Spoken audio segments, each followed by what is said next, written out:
The moment Cynthia stepped into the private office on the 42nd floor of Park Industries in Manhattan, every instinct in her body screamed that something was terribly wrong. The room was beautiful. Stunning, actually. The kind of space she dreamed about designing for her wealthiest clients. Modern furniture with clean lines. Original artwork on the walls that probably cost more than her entire apartment building. A view of the Manhattan skyline that stretched for miles in every direction. But none of that mattered. Because the man standing behind the massive oak desk was looking at her like she had just walked out of a grave. He was Korean, tall, broad shoulders that filled out his charcoal gray suit like it was sewn directly onto his body. His dark hair was swept back from his face, styled with the kind of precision that spoke of expensive barbers and meticulous morning routines. His jaw was sharp enough to cut glass. His cheekbones were high and defined. He was, objectively, one of the most handsome men Cynthia had ever seen in her 27 years of life. But his eyes, God, his eyes. They were fixed on her with an intensity that made her skin crawl. Dark brown, almost black, and filled with something she couldn't identify. Shock, pain, hunger, all of it swirling together in a gaze that pinned her to the spot like a butterfly on a collector's board. Cynthia clutched her portfolio against her chest. Her heart was already beating too fast. Her palms were starting to sweat against the leather case. She was just a freelance interior designer. She had been doing this for 5 years. She had walked into dozens of offices just like this one, met with wealthy clients who wanted their spaces transformed. This was supposed to be routine. But nothing about this felt routine. "Mr. Park," her voice came out steady, which was a miracle considering her nerves. "I'm Cynthia Brooks. Your assistant scheduled a consultation about the penthouse redesign project." He didn't respond, didn't blink, didn't move a single muscle. He just stared. The silence stretched between them, thick and suffocating. Cynthia glanced toward the door behind her, suddenly very aware of how far away it was, how solid it looked, how completely alone she was with this strange, intense man. "Mr. Park," she tried again, "is everything okay? Should I come back another time?" He moved then, but not toward his desk, not toward a handshake or a professional greeting. He moved around the desk slowly, deliberately. His expensive shoes made no sound on the plush carpet. His eyes never left her face. He circled her like a predator sizing up prey, and Cynthia felt every instinct in her body screaming at her to run. But where would she go? The door was behind her, but he was between her and the exit now. And something about the look in his eyes told her that running would only make things worse. He stopped directly in front of her. Close. Too close. She could smell his cologne now, something rich and masculine and probably worth more than her monthly rent. She could see the faint shadow of stubble along his jaw, the slight flare of his nostrils as he breathed. His hand reached toward her shoulder. Cynthia stepped back instinctively, her back pressing against the closed door. Her portfolio fell from her hands and hit the carpet with a soft thud. "Who sent you?" His voice was low, controlled, but there was an undercurrent of something dangerous in it, something barely contained. "What? Nobody sent me. Your assistant." "You're lying." He stepped closer again, eliminating the distance she had tried to create. His fingers brushed her arm, and she flinched like she had been burned. "Who told you to come here looking like her?" Cynthia's heart was pounding so hard she could hear it in her ears. Her wide eyes searched his face desperately, looking for any sign of reason. Any hint that this was some kind of misunderstanding that could be explained away.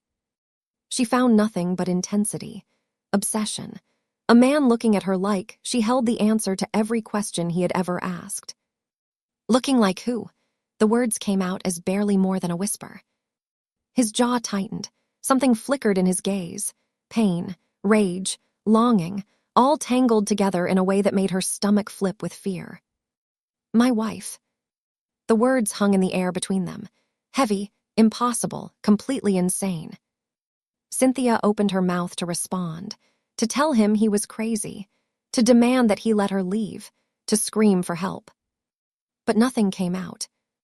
Because the look on his face told her one terrifying truth. This man had no intention of letting her walk out of this office. Now, before we continue with what happens next, I need you to do me a quick favor. If you're enjoying this story so far, please click that subscribe button right now. Click subscribe. And while you're at it, you can drop a like on this video and comment below what city you're watching from and your favorite part of the story when you are done listening. I want to see how far this story reaches tonight. Trust me, you don't want to miss what's coming next because this story is about to get absolutely wild. Okay, let's get back into it. Sung-min Park had built his empire on control. Control over his businesses, control over his enemies, control over every aspect of his carefully constructed life. He was the CEO of Park Industries, a legitimate business empire that stretched across real estate, technology, and hospitality.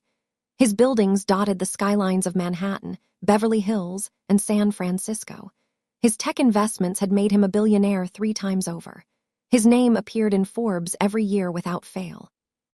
But that was just the surface, the public face he showed to the world. Behind closed doors, Sung-min controlled something far more powerful, a network that had been built by his father and his grandfather before him, a Korean syndicate that operated in the shadows of America's wealthiest cities. They moved money. They provided protection. They solved problems that couldn't be solved through legal channels. Sung-min had inherited this world at 25 when his father died of a heart attack. He had spent the last 12 years building it into something even more powerful than his father could have imagined. He had everything a man could want: power, wealth, respect, fear. But 3 years ago, he lost the only thing that ever truly mattered to him. Yuna. His wife, his partner, his reason for breathing. She had died in a car accident on a rainy night in Connecticut. Her car had gone off the road and into a ravine. By the time the authorities found the wreckage, the body had been swept away by the river. They searched for weeks. Sung-min had hired private teams to search for months. They never found her. He had refused to accept it at first, refused to believe that she could be gone. He had spent 2 years turning over every stone, chasing every lead, following every whisper of hope. His men had finally convinced him to stop, to accept reality, to move on. But Sung-min had never moved on. Not really. He had simply buried his grief beneath layers of work and control and cold, calculated decisions. Until today. Until a woman with natural, curly hair and wide brown eyes walked into his office and made his heart stop beating. She wasn't Yuna, he knew that. Yuna had been Korean. This woman was black. Their skin tones were completely different. But the face, God, the face.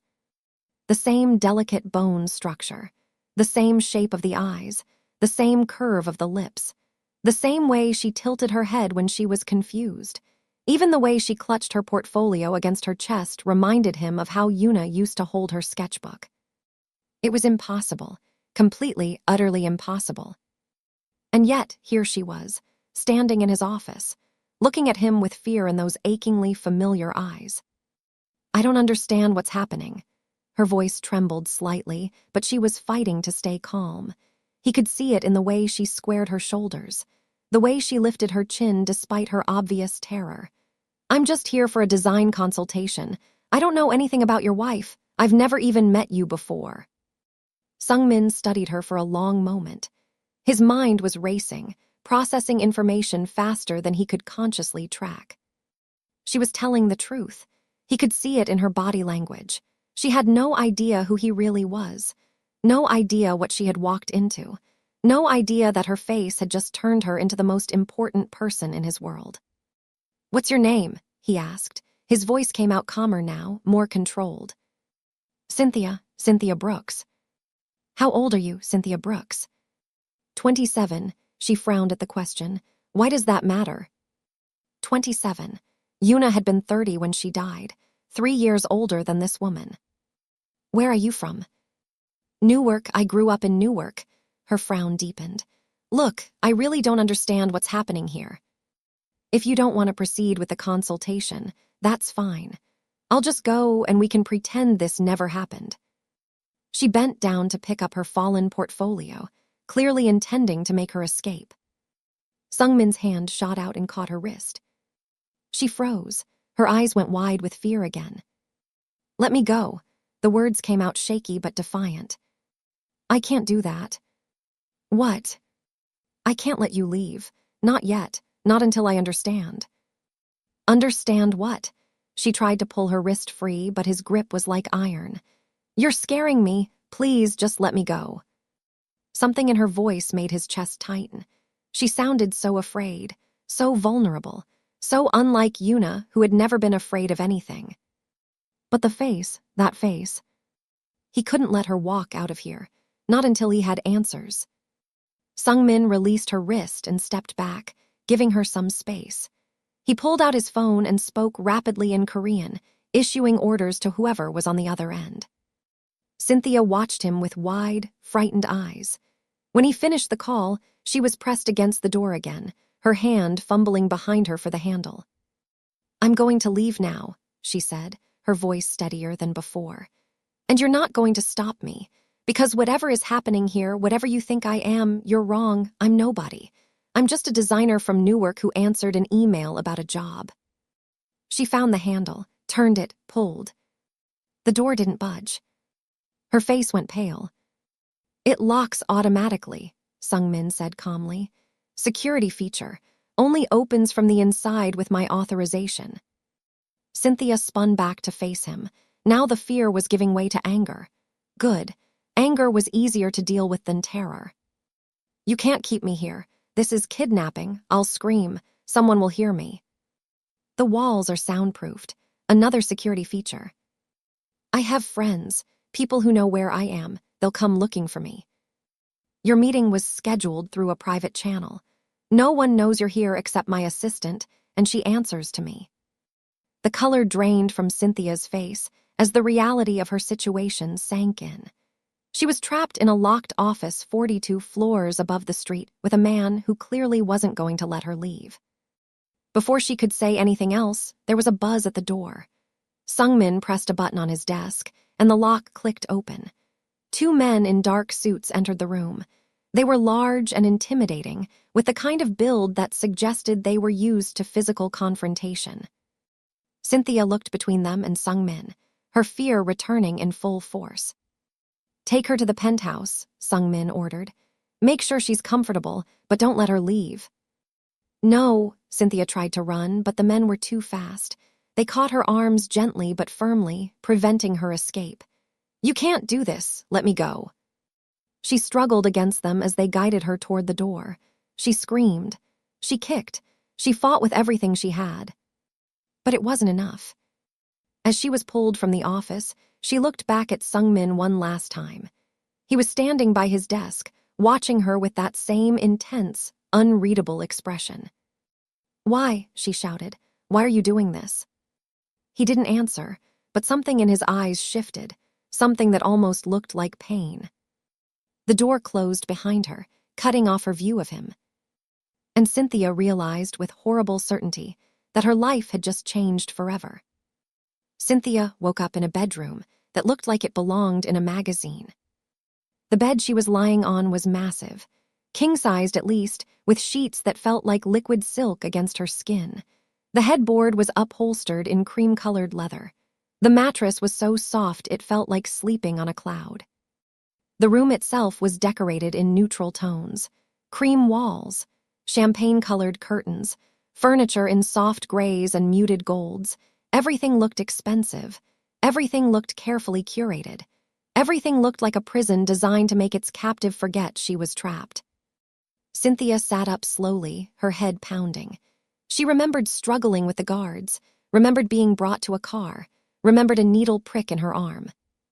They had drugged her. Panic surged through her chest as she scrambled off the bed. She was still wearing her own clothes, thank God. Her cream blouse and black slacks from the meeting. Her shoes were gone, but otherwise she appeared unharmed. She ran to the windows first, floor-to-ceiling glass that overlooked what could only be Central Park. She was high up, very high up. The trees looked like broccoli florets from this height. The people on the paths below were barely visible specks. She tried to open the windows.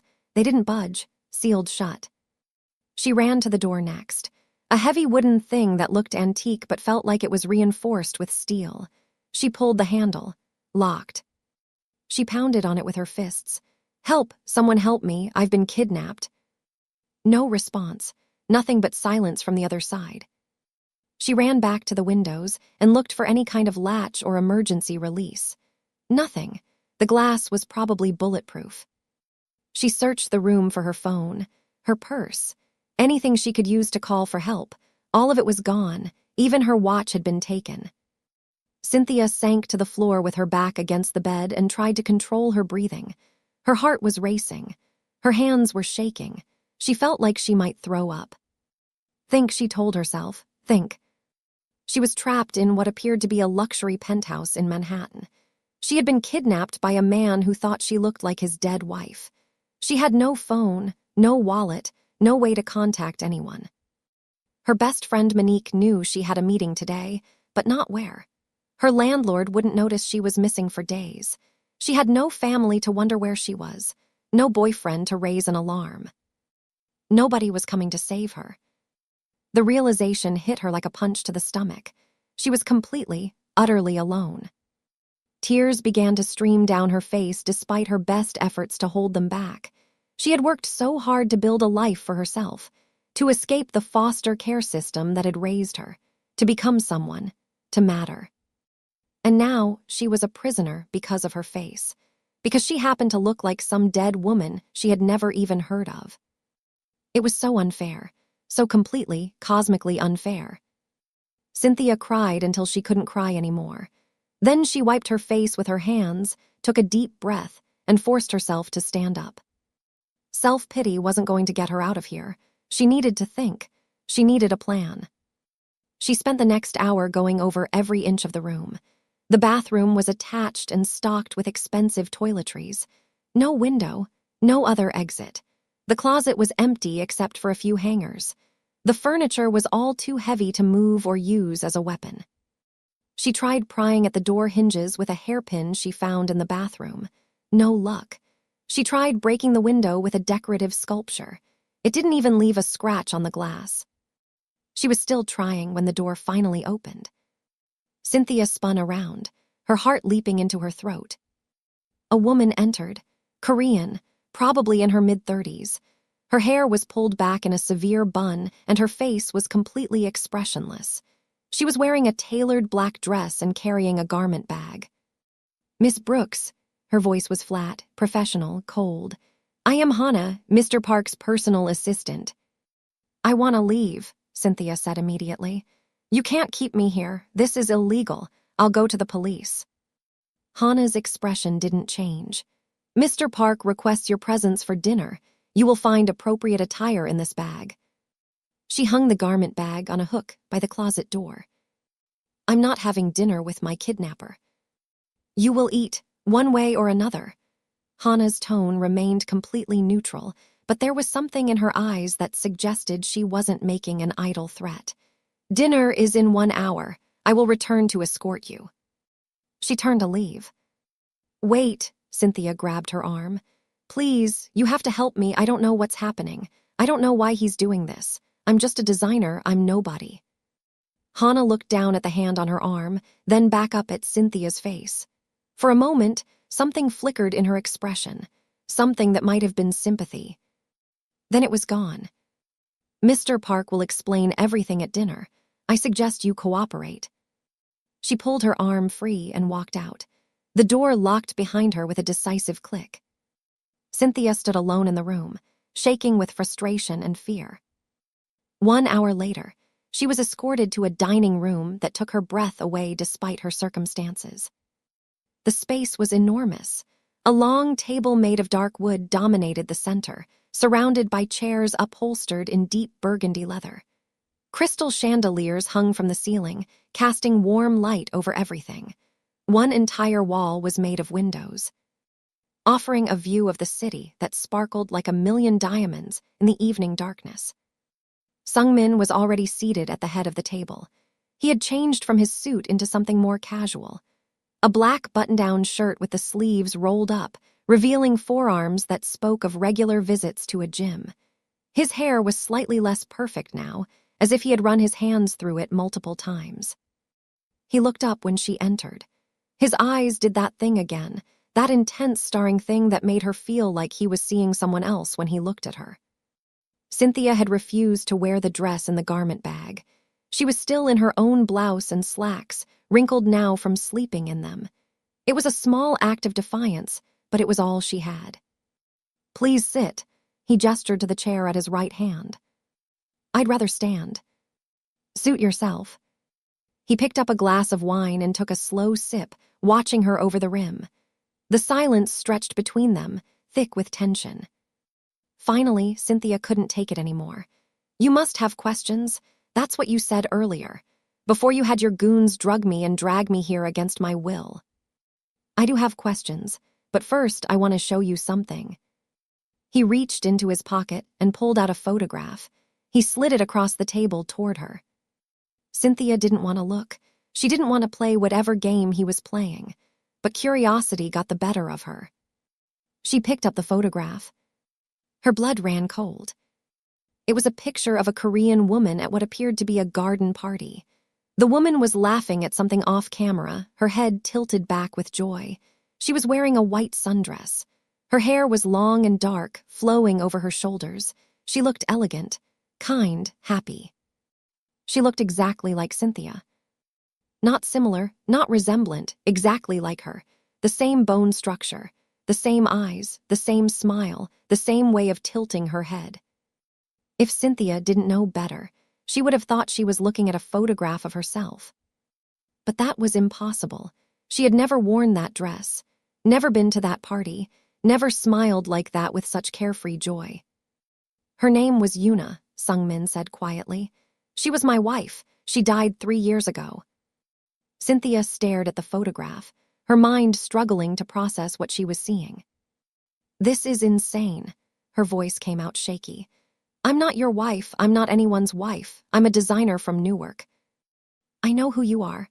I had you investigated within an hour of you walking into my office." Sungmin's voice was calm, measured, like he was discussing the weather instead of explaining why he had kidnapped her. "Cynthia Brooks, born in 1997 in Newark, New Jersey.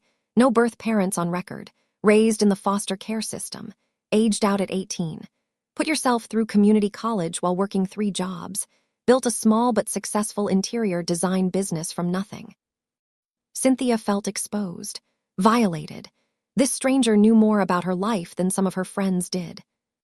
"If you know all that, then you know I have nothing to do with your wife." "I know no such thing." He leaned forward, his eyes intense.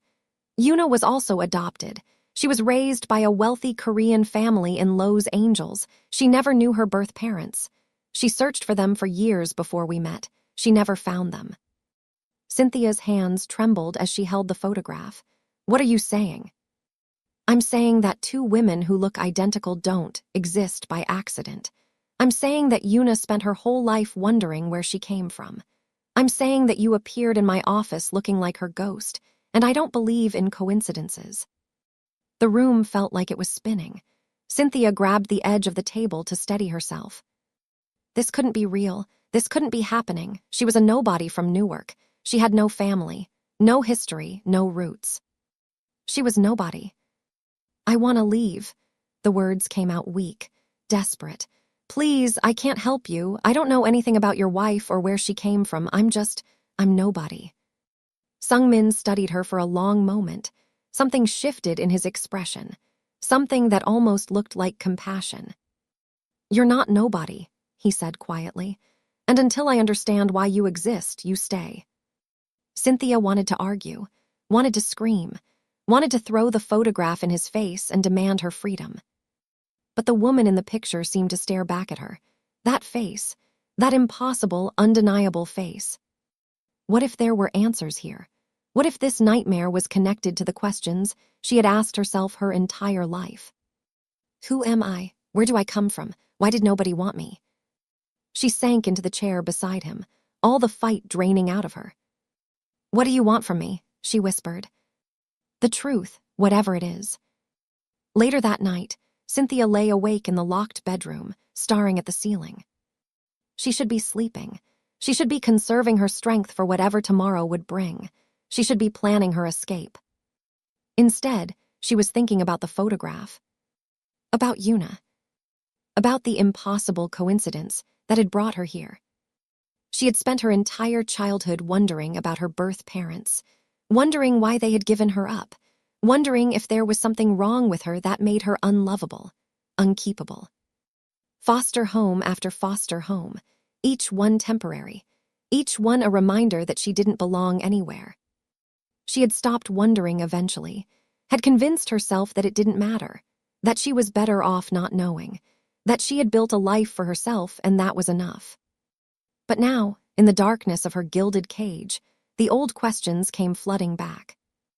What if there was a reason she looked like Yuna? What if there was a connection she had never known about? What if there were answers here that could finally tell her who she really was? The questions swirled in her mind until exhaustion finally pulled her under. She woke to the sound of the door unlocking. Cynthia sat up quickly, her heart racing. The clock on the nightstand said it was nearly 3 a.m. Hana wouldn't be coming at this hour. Sung-min wouldn't either. So who? A figure appeared in the doorway. A man, not one of the guards she had seen earlier. He was Korean, with a scar that ran across his throat like someone had tried to slit it and failed. His eyes were cold, empty, like a shark's eyes. He smiled when he saw her awake, and the expression was somehow more terrifying than his blank stare. "So it's true," he whispered. "The dead woman walks." Before Cynthia could scream, he was across the room. His hand clamped over her mouth, muffling her cry for help. "SHH," he breathed against her ear. "We have so much to talk about." The man's hand pressed tight against Cynthia's mouth, his fingers digging into her cheeks hard enough to leave bruises. She struggled against him, kicking and clawing, but he was too strong. His other arm wrapped around her waist like a steel band, pinning her arms to her sides. "Stop fighting," he hissed. "I'm not here to hurt you, not yet anyway." Cynthia didn't stop fighting. She bit down on his palm as hard as she could, tasting blood. He cursed and yanked his hand away. She used the moment of distraction to drive her elbow back into his ribs and twist free of his grip. She ran for the door. He caught her before she made it 3 steps. His hand fisted in her hair, yanking her head back so sharply that stars exploded across her vision. "I said stop fighting." This time, his voice was pure menace, all pretense of calm gone. He dragged her toward the door by her hair, and Cynthia stumbled along behind him, her scalp screaming in pain. They were in the hallway now, moving toward what looked like a service entrance. "Where are you taking me?" she gasped. "Somewhere Sung-min won't find you." "Why? What do you want?" He laughed. The sound was cold and humorless. "What I want is to destroy Sung-min Park, and you, my dear dead woman, are going to help me do it." They reached the service entrance. He shouldered the door open, revealing a dimly lit stairwell. The concrete steps stretched downward into darkness. Cynthia's heart sank. If he got her out of the building, she might never be seen again. She was trading one kidnapper for another, and something told her this one wouldn't provide silk sheets and fancy dinners. She screamed as loud as she could. The sound echoed off the concrete walls, bouncing up and down the stairwell. The man cursed and slammed her against the wall, knocking the air from her lungs. "Stupid girl, no one can hear you." "I can." The voice came from the doorway behind them, cold, controlled, deadly. Sung-min stood in the entrance to the stairwell. He was wearing dark pants and a white t-shirt, like he had dressed in a hurry. Behind him, 2 of his guards flanked the doorway with weapons drawn. The scarred man smiled. He pulled Cynthia in front of him like a shield, his arm wrapped around her throat. "Hello, little brother." Cynthia felt Sung-min's energy shift. The control he always seemed to carry cracked, just for a moment. Shock flickered across his face before the mask slammed back into place. "Yi-won," the name came out flat, hard. "I should have known my brother's dog would still be lurking in the shadows." "Your brother? You mean the one you murdered to take his throne?" Sung-min's jaw tightened. "I didn't murder T-min." "Liar. Yiwon's arm tightened around Cynthia's throat, cutting off her air. He died 6 months before your precious wife, and now she's back from the dead. Convenient, don't you think? Let her go. She has nothing to do with this. She has everything to do with this. She's the key to destroying you, and I'm not letting that key out of my sight. Cynthia clawed at Yiwon's arm, fighting for breath. Black spots were appearing at the edges of her vision. She was going to pass out, going to die, right here in this stairwell because 2 men were fighting over ghosts. She's not Yuna. Sungmin's voice cut through the haze in her brain. She's an innocent woman who has nothing to do with our world. Innocent? Yiwon laughed. Look at her face. She's the perfect copy of the woman you loved. The woman you probably killed when she got too close to the truth about T-Min. I didn't kill Yuna. Then who did? Because someone ran her off that road, and you're the only one who had anything to gain. The arm around Cynthia's throat loosened slightly as Yiwon got caught up in his accusations. She gasped in air, her vision clearing. Sungmin took a step forward. His guards moved with him. Whatever you think you know, you're wrong. Yuna was everything to me. I would never have hurt her. Pretty words, but I've seen what you're capable of. I watched you build your empire on your brother's corpse. I watched you take everything that should have been his. T-Min died in a car accident. I had nothing to do with it. Car accident? Yiwon spat the words like poison. Funny how everyone around you seems to die in car accidents. First your brother, then your wife. Maybe this one will be next.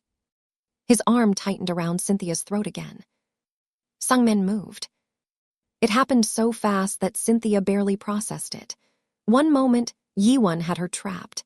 The next, Sungmin was there, his hand locked around Yiwon's wrist, twisting it at an angle that made the scarred man cry out in pain. Yiwon released her, and Cynthia stumbled forward into the arms of one of the guards. Sungmin and Yiwon faced each other in the narrow stairwell. The tension between them was palpable. 2 men with history, 2 men with blood between them. Go, Sungmin said to Yiwon. His voice was ice. But know this, if you come near her again, I will end you. Big words from a man who destroys everything he loves. Yiwon backed toward the stairs, his eyes never leaving Sungmin's face. This isn't over, little brother. The truth always comes out eventually. He disappeared into the darkness of the stairwell. Sungmin stared after him for a long moment. Then he turned to Cynthia. Are you hurt? She was shaking, trembling from head to toe with adrenaline and fear and the memory of that arm crushing her windpipe. You people are insane, she whispered. All of you completely insane. Sungmin reached for her, and she flinched away. Don't touch me. Don't you dare touch me. Something flickered in his eyes, something that almost looked like hurt. I'm trying to protect you. Protect me? Cynthia laughed bitterly. You kidnapped me. You're keeping me prisoner. And now some psycho with a scar on his neck is trying to use me to destroy you. How is any of this protection? Yiwon is dangerous. If he had gotten you out of this building, you would be dead by morning. And if I stay here, what happens to me then? Sungmin didn't answer. His jaw was tight. His eyes were troubled. Cynthia shook her head. Take me back to the room. Lock me in again. But don't pretend you're the hero of this story. You're just another monster fighting for control of his kingdom. She walked past him without looking back. In the locked room, Cynthia sat on the floor with her back against the wall and tried to make sense of what had just happened. Yiwon, that was what Sungmin had called him. Apparently he was connected to Sungmin's brother, a brother who died 6 months before Yuna. Both of them died in car accidents, both deaths suspicious to at least one person. Yiwon believed Sungmin was a murderer, a man who killed his own brother and wife to consolidate power. Was he right? Cynthia thought about the intensity in Sungmin's eyes when he talked about Yuna, the pain that seemed to live just beneath his controlled surface, the way his voice had cracked when he denied killing her. He seemed genuine, but then again, the best monsters always did. She didn't know who to believe. She didn't know what the truth was. All she knew was that she was trapped in the middle of a war she didn't understand, and the only way out was to find answers. Who was Yuna? Why did they look identical? And who really killed the woman whose face Cynthia wore? 3 days passed. 3 days of locked doors and expensive meals, and Sung-min trying to convince her that he wasn't the villain of this story. On the 4th day, he came to her with a file. DNA results, he said, sliding it across the breakfast table. Cynthia had finally started wearing the clothes he provided, not because she had given up hope of escape, but because wearing the same outfit for 4 days was becoming unbearable. The designer dress she wore now was soft and comfortable, cream-colored with small buttons down the front. She looked at the file but didn't touch it. What kind of DNA results? I had my team collect samples from your room, hair, skin cells. I compared them to Yuna's profile. Cynthia felt her stomach tighten. You had no right to do that. I had no right to kidnap you either, but here we are. There was a hint of dark humor in his voice. Look at the results. She didn't want to. Whatever was in that file would change things. She could feel it. But she had spent her whole life wondering, searching for answers in empty files and sealed records and social workers who shrugged and said they didn't know. She opened the file. The page was full of scientific terminology she didn't fully understand. Charts and graphs and percentages, but one line stood out. Shared DNA, 50%. Cynthia read it again, then once more. What does this mean? It means you and Yuna share half of your genetic material, the same percentage shared by full siblings. The room tilted. Cynthia gripped the edge of the table. Siblings. Sisters. Sisters. She had a sister. Had a sister.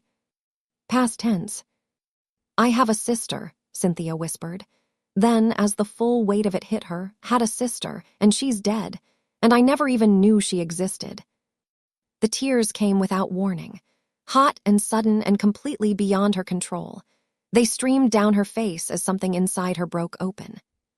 All those years in foster care, all those nights wondering if anyone in the world shared her blood, all those empty spaces in her heart where family should have been. And now she knew. She had a sister, a real biological sister.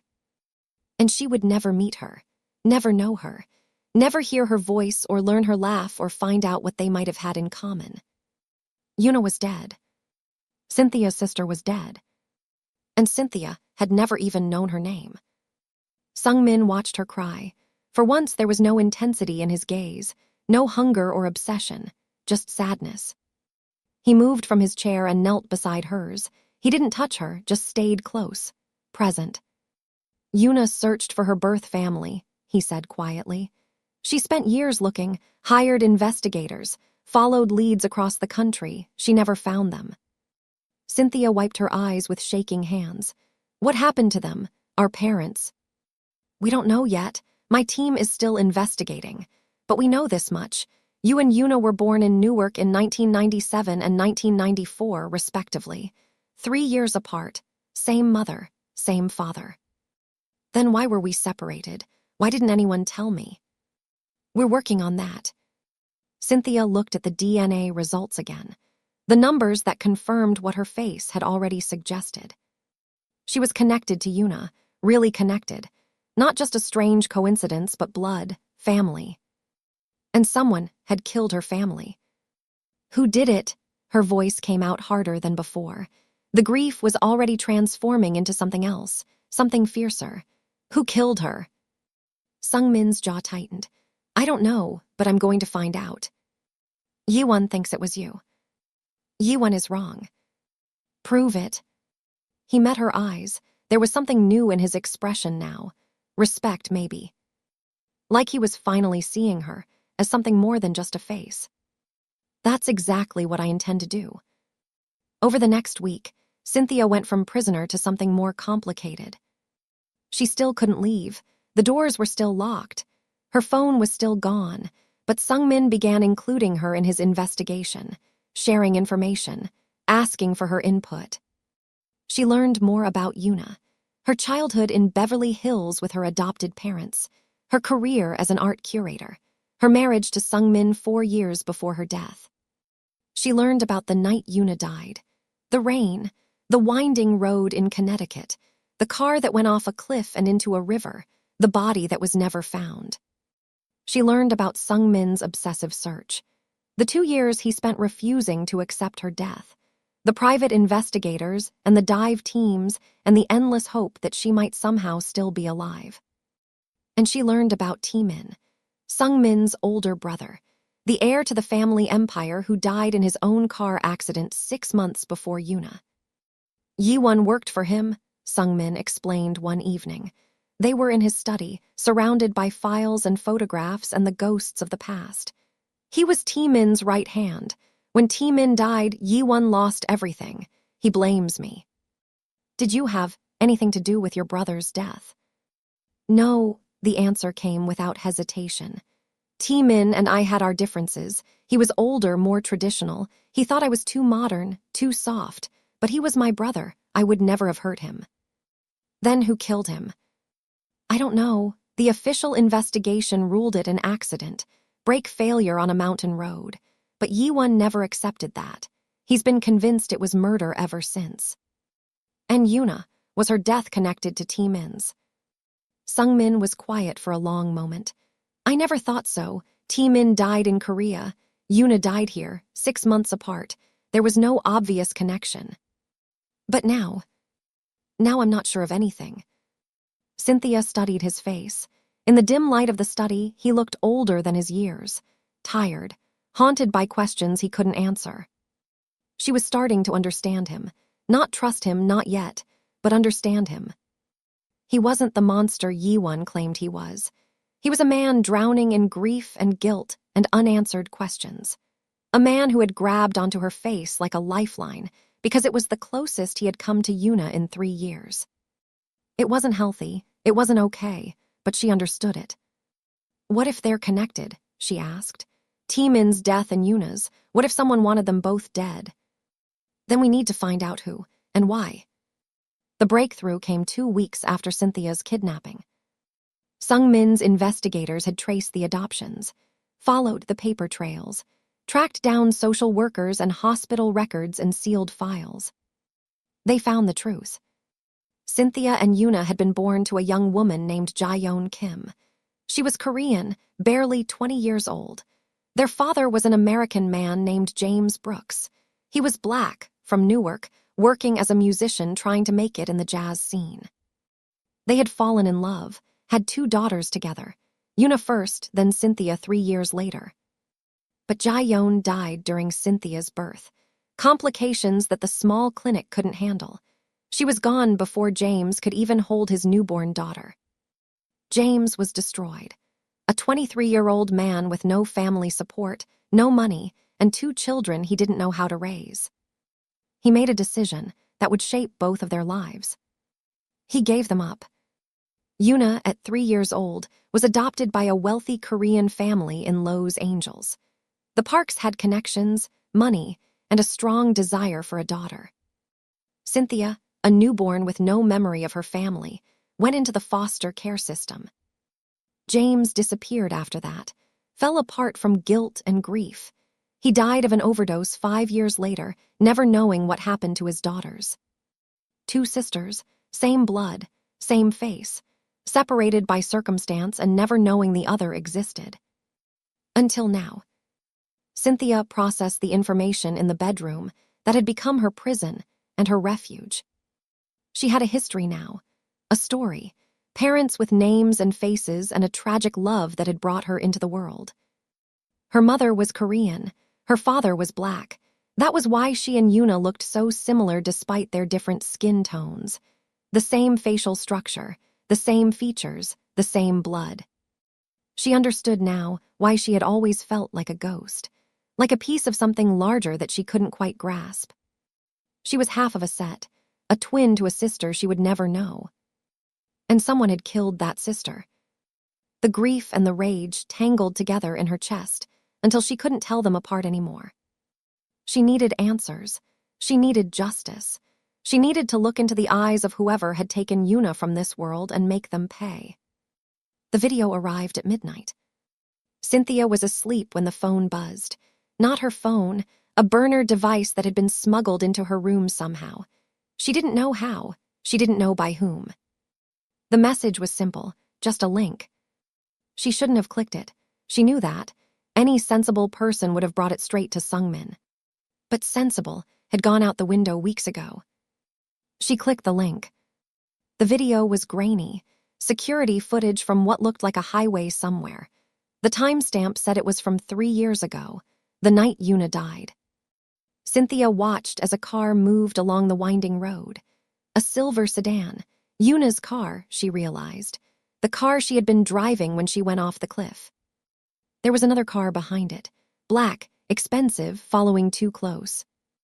The black car accelerated, drew up alongside Yuna's sedan, and then, deliberately, viciously, it swerved. The silver car spun, hit the guardrail, went over. Cynthia's hand flew to her mouth as she watched her sister's car disappear into the darkness below. The black car stopped. A figure got out, walked to the edge of the cliff and looked down. Then it got back in the car and drove away. Murder, clear as day. Yuna hadn't died in an accident. She had been run off the road, killed deliberately by someone in that black car.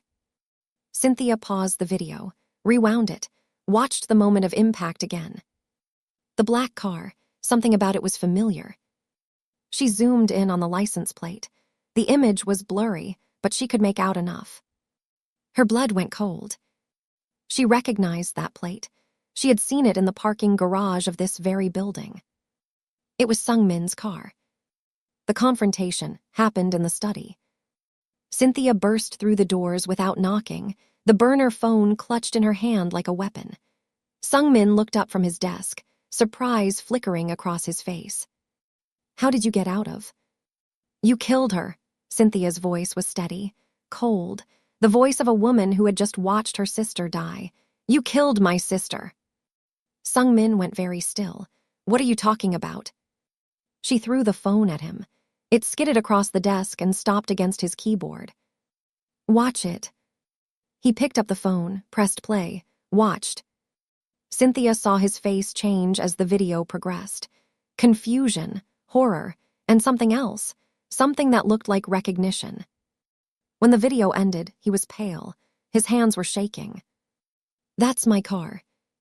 "I know. But I wasn't driving it." He looked up at her, desperation in his eyes. "Cynthia, I swear to you I wasn't driving that car. I was in Seoul. I have records, flight logs, witnesses. I was on the other side of the world when Yuna died." "Then explain the video." "I can't." He ran a hand through his hair, destroying its careful styling. "Someone took my car. Someone used it too," his voice broke. "Someone used it to kill her and frame me." Cynthia wanted to believe him. Despite everything, despite the kidnapping and the captivity and the insanity of her situation, she wanted to believe him. But the video was clear, and trust was not something she gave easily. "How do I know you're telling the truth?" "I'll show you the flight records, the security footage from the airport in Seoul, the witnesses who can confirm I was there. Records can be faked, witnesses can be bought." "Then what do you need? What will it take for you to believe me?" Cynthia stared at him, at the desperation in his eyes, the grief that seemed to have cracked him wide open. "Let me go," she said. "If you're innocent, let me go. Let me take this video to the police. Let them investigate." Sungmin's jaw tightened. "The police can't help you. This goes deeper than local law enforcement. Whoever did this has connections, power. They'll bury the investigation before it starts." "Then we go to the FBI." "Same problem." "So what? We just let them get away with it." "No," his voice hardened. "We find them ourselves, we build an airtight case, and then we destroy them." Cynthia laughed bitterly. "We? There is no we. You're my kidnapper." "You might be my sister's killer. Why would I ever work with you?" "Because I'm the only one with the resources to find the truth, and because you want justice for Yuna as much as I do." She hated that he was right, hated that she needed him, hated the entire twisted situation she had found herself in. But she did need him. She was trapped in his world, surrounded by his enemies, with no phone and no money and no way out. If she wanted answers, she had to play his game. For now. Fine, she said through gritted teeth. We work together, but if I find out you're lying, if I find any evidence that you killed my sister, I will destroy you myself. Sung-min met her eyes. If I killed Yuna, I'll hand you the weapon. The investigation that followed was intense. Sung-min pulled in every resource he had: private investigators, tech experts, former intelligence operatives who owed him favors. They traced the black car from the video. It had been stolen from Sung-min's private garage and returned before anyone noticed it was missing. The security footage from that night had been erased. They analyzed the video frame by frame. The figure who got out of the car was wearing a hood, face obscured. But their build, their gait, it matched someone in Sung-min's inner circle. They dug into Taemin's death, found inconsistencies in the official report. Brake failure, they said, but the mechanic who inspected the car had been paid off, and the investigator who closed the case had retired to a mansion he couldn't possibly afford on his salary. The pieces started coming together. Both deaths were murders. Both murders were connected. And both led back to one person. Cynthia was beginning to understand the shape of the conspiracy. Someone had killed Taemin, then 6 months later killed Yuna, both deaths made to look like accidents, both investigations quietly buried. But who and why? The answer came from an unexpected source. Vincent Cho was Sung-min's accountant, a nervous little man who had worked for the Park family for 15 years. He handled the legitimate side of the business: taxes, investments, property holdings. He also, apparently, knew things he wasn't supposed to know. Sung-min and Cynthia flew to Palo Alto to meet with him. Vincent had refused to discuss anything over the phone. Too risky, he said, too many ears listening. They met in a private conference room at a tech company Sung-min owned. Vincent was sweating when they walked in, his eyes darting nervously around the room. You need to understand, he said before they even sat down. I didn't know what was happening. I just followed orders. I just did my job. Start from the beginning, Sung-min said. His voice was calm, but there was steel beneath it. Vincent swallowed hard. It started about 4 years ago. Money started moving through the accounts in ways that didn't make sense. Small amounts at first, then larger. I traced it to a shell company based in Singapore. Who was behind the shell company? I don't know, but whoever it was had access to your personal accounts, your private accounts, the ones only family can touch. Sung-min's face went hard. Only family. I thought it was you at first, or maybe one of your cousins. I didn't ask questions. I just processed the transfers. How much? Vincent's hands trembled. Over 4 years, nearly $50 million. The number hung in the air. Cynthia saw Sung-min's jaw tighten. You're saying someone in my family has been stealing from me for 4 years, and you never said anything. I tried, Vincent's voice cracked. I tried to bring it up once with Taemin before he died. The room went very quiet. What did Taemin say? He said he'd look into it. That was 2 weeks before his accident. Vincent's eyes filled with tears. Then Yuna died and everything was chaos, and I thought if I kept my head down, I'd be safe. Cynthia leaned forward. Safe from who? From whoever killed them. Don't you understand? Vincent looked between them with wild eyes. Taemin and Yuna both found out about the money, and they both died. Whoever is behind this, they don't leave loose ends. Sung-min's voice was low, dangerous. Who do you think is behind it? Vincent hesitated. His whole body was shaking now. Your brother, he finally whispered. Taemin. Taemin is dead. Is he? Vincent laughed, the sound hysterical. Because the money has kept moving, even after his death. Someone is still accessing those accounts. Someone with family-level clearance. And the only person who would benefit from killing both Taemin and Yuna is. He trailed off. Sung-min finished the thought for him. Someone pretending to be dead. The revelation changed everything. Min wasn't dead. His car accident had been staged. He had faked his own death to escape something, or to become something else entirely. And then he had killed Yuna when she got too close to the truth. Sungmin's own brother, his own blood. Cynthia watched Sungmin process this information, watched the grief and the rage battle for control of his face, watched him struggle to accept that the family he thought he knew had been a lie.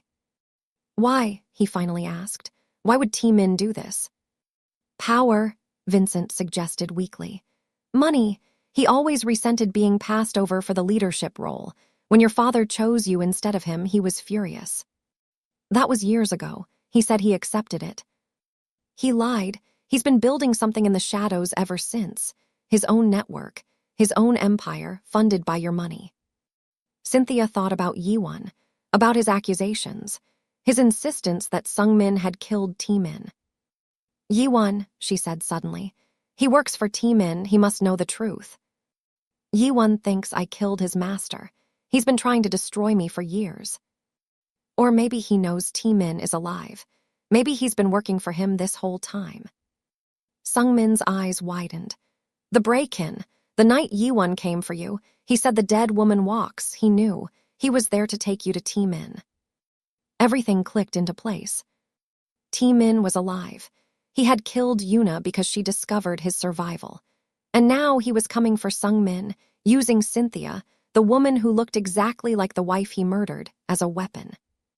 We need to find him, Cynthia said, before he finds us. Vincent was dead by the next morning. They found his body in his hotel room, throat slit, a note pinned to his chest with 2 words. Coming for you. Min knew they were onto him, and he was sending a message. The fragile peace that had developed between Cynthia and Sungmin hardened into something stronger. They were no longer just captor and captive. They were allies facing a common enemy. An enemy who had killed Cynthia's sister. An enemy she was determined to destroy. They returned to New York under heavy security. Sungmin had tripled his personal guard. Every car was swept for tracking devices. Every entrance was monitored. Every person who came near them was vetted and revetted. It wasn't enough. Min had spent 3 years building his network in the shadows. He had people everywhere, in Sungmin's businesses, in his home, in his inner circle. The betrayal came from the last person they expected. Hana, Sungmin's personal assistant, the woman who had been with him for 8 years, the woman who knew every detail of his life, his schedule, his security protocols. Cynthia woke in the middle of the night to find Hana standing over her bed with a knife. I'm sorry, Hana whispered. Her face was wet with tears. But he pays me more. Cynthia screamed. The knife came down. Cynthia rolled, the blade slicing through her pillow where her head had been a moment before. Feathers exploded into the air. She kept rolling, falling off the bed and scrambling across the floor. Hana pursued her. The knife glinted in the moonlight streaming through the windows. Her face was twisted with fear and desperation. I didn't want to do this, she said. I liked you, but I don't have a choice. Everyone has a choice. Cynthia grabbed a lamp from the nightstand and hurled it at Hana's head. The woman ducked, but it bought Cynthia time to get to her feet. The door burst open. Sungmin was there, 2 guards behind him. His eyes took in the scene in an instant, the knife, the destroyed pillow, the terror on Cynthia's face. He moved before anyone else could react. He had Hana's wrist in his grip, twisting until she cried out and dropped the knife. His guards grabbed her, forcing her to her knees. How long? His voice was ice, cold and sharp and deadly. How long have you been working for him? Hana sobbed. 3 years since before Yuna died. He reached out to me after Min's accident, said he had survived, said he was building something new, said I could be part of it. You helped him kill Yuna. No, I didn't know. I swear I didn't know he was going to kill her. I just passed information. Schedules. Locations. I didn't know what he was planning. Sungmin's face was a mask of barely controlled rage. Take her. Lock her up. Don't let anyone near her until I decide what to do." The guards dragged Hana away. Her sobs echoed down the hallway. Sungmin turned to Cynthia. "Are you hurt?" She was shaking, her whole body trembling with adrenaline and fear and the realization of how close she had come to death. "How many more?" she demanded. "How many of your people are working for your brother?" He didn't answer. He didn't have one. The next few days were a purge. Sungmin went through his entire organization with brutal efficiency. Everyone was investigated. Everyone was questioned. Everyone was tested. He found 3 more traitors. All of them had been recruited by T-Min over the past 3 years. All of them had been feeding information to his network. The empire Sungmin thought he controlled had been compromised from within. His own brother had been watching him, manipulating him, positioning pieces on a board Sungmin didn't even know existed. And now T-Min was ready to make his move. The message arrived on a Thursday evening. It was addressed to Cynthia. Inside was a photograph. Monique, her best friend from Newark, bound to a chair with tape over her mouth. Her eyes were wide with terror. And a note. "Come alone, Newark Warehouse District, midnight. Or I send her back to you in PICES." It's obviously a trap. Sungmin was packing his study like a caged tiger. His guards stood at attention around the room, awaiting orders. Cynthia sat in a chair by the window, the photograph clutched in her hands. Monique's terrified face stared back at her. "I know it's a trap." "Then you know you can't go." "I know I can't let her die." Cynthia looked up at him. "She's the only family I have. The only person who gave a damn about me when I had nothing. I'm not letting her die because some psychopath wants to get to me. If you go, you'll die, and then she'll die anyway." "Then I won't die." She stood up. "I'll go in, I'll distract him, and your people will get her out. He'll have a small army waiting for you. Then bring a bigger one." Sungmin stopped packing. He looked at her with something that might have been admiration.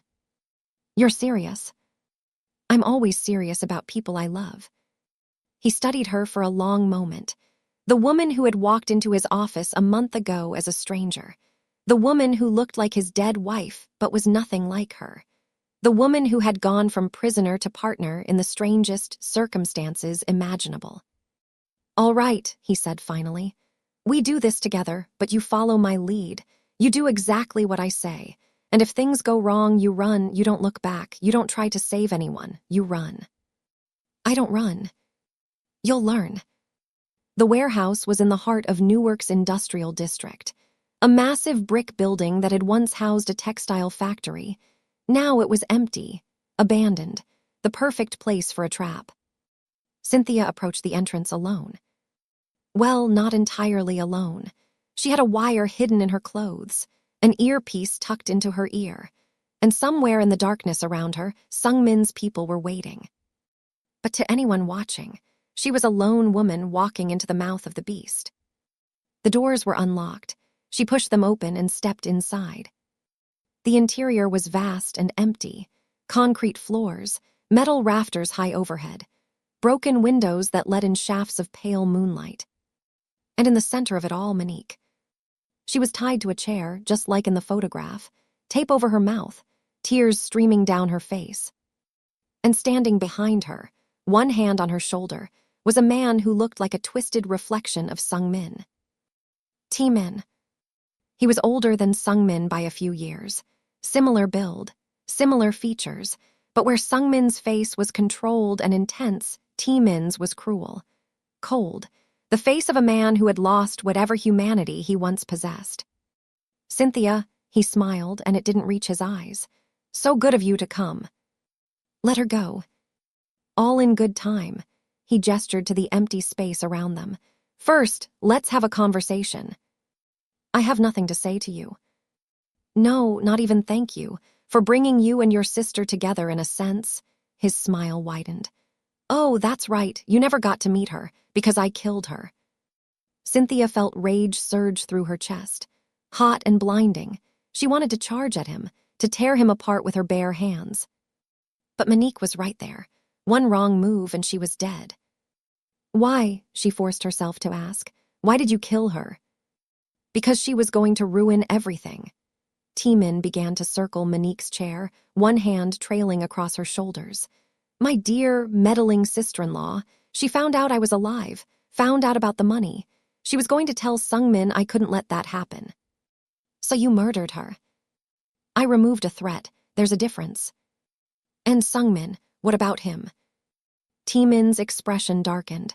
My brother, the golden child, the chosen one. He spat the words like poison. Our father gave him everything, the business, the network, the respect. And what did he give me? Second place, always second place. So this is about jealousy. This is about justice. Timin's voice echoed off the walls. I built as much of this empire as he did. I sacrificed just as much. And I was pushed aside like garbage, so I took what I deserved. I built my own network, my own power. And now I'm going to take everything from him, just like he took everything from me. By killing innocent people, by murdering your sister-in-law, by kidnapping my friend. Timin's cold smile returned. Collateral damage. In war, sacrifices must be made. There is no war. There's just a bitter, broken man who couldn't handle not being special. Timin's face twisted with rage. He started toward her, his hand raised. The doors exploded. Sungmin's men came pouring in from every entrance, armed, coordinated, moving with military precision. Timin's people responded. Gunfire erupted. The warehouse became a battlefield. Cynthia dove for Monique. She reached the chair, tearing at the ropes binding her friend's wrists. I've got you, I've got you. We're getting out of here. Monique was sobbing. The tape came off her mouth and she gasped for air. Cynthia, behind you. She spun. Timin was there, a gun in his hand, aimed at her head. You think you can take everything from me? He snarled. I won't let you, I won't let any of you. A shot rang out. But it didn't come from Timin's gun. Sungmin stood 10 feet away, his weapon raised, smoke curling from the barrel. Timin looked down at the spreading red stain on his chest. He looked back at his brother. Confusion, disbelief, and then, finally, something that might have been acceptance. You always were the better shot, he said. And then he fell. 3 months later.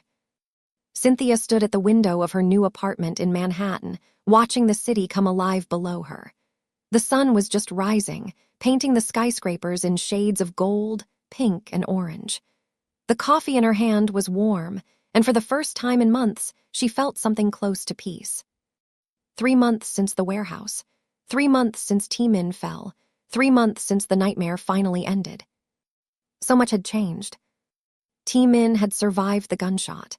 Barely. The bullet had missed his heart by inches, and Sungmin's men had gotten him medical attention before he could bleed out. Now he was in federal custody, awaiting trial on charges that would keep him locked away for the rest of his life. The FBI had been building a case against him for years, and Sungmin's evidence sealed it. He will never see freedom again. Sungmin dismantled the criminal side of his empire. He kept the legitimate businesses, tech, real estate, hospitality, and went fully legal. It wasn't easy. Many people tried to stop him, but he was done living in the shadows. Cynthia's interior design business exploded. Her connection to Sungmin brought high-profile clients, but she earned their respect with her talent alone. She opened a studio in Manhattan and hired young designers from foster care. She's building the support system she never had. Cynthia visits Yuna's grave for the first time. She sits on the grass and talks to her sister like she's right there. I wish I'd known you. I think we would have been close, but I promise I'll live enough for both of us. Sungmin finds her there. He places flowers beside hers. She would have loved you, he says quietly. Cynthia looks up at him. And you, do you finally see me, not her? He kneels beside her, takes her hand. I see you, Cynthia. I've seen you for a while now, and I'm asking if you'll let me to see you for a lot longer. Cynthia doesn't answer with words. She leans in and kisses him. It's not a replacement, not an obsession. It's something new, something real. 6 months later. Cynthia and Sungmin host a charity gala for foster youth in Newark, where Cynthia grew up, where everything came full circle. Monique is there, thriving as Cynthia's business partner. Sungmin watches Cynthia give a speech about second chances, about family you find instead of family you're born into. He smiles, a real smile, the first one in years. After the event, they stand outside the venue, looking at the Newark skyline. You know, Cynthia says, when you kidnapped me, I never thought this is where we'd end up. Sungmin wraps his arm around her. Neither did I, but I wouldn't change a thing. Cynthia laughs. I would change a few things, maybe less kidnapping next time. Noted. They walk into the future together, two broken people who found healing in the strangest circumstances. The obsession became protection. The captive became a partner. The ghost became a real woman. And for the first time in years, both of them had something they thought they'd lost forever. A family. Thank you for watching to the end.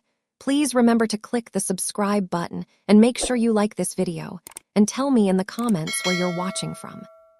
Thank you.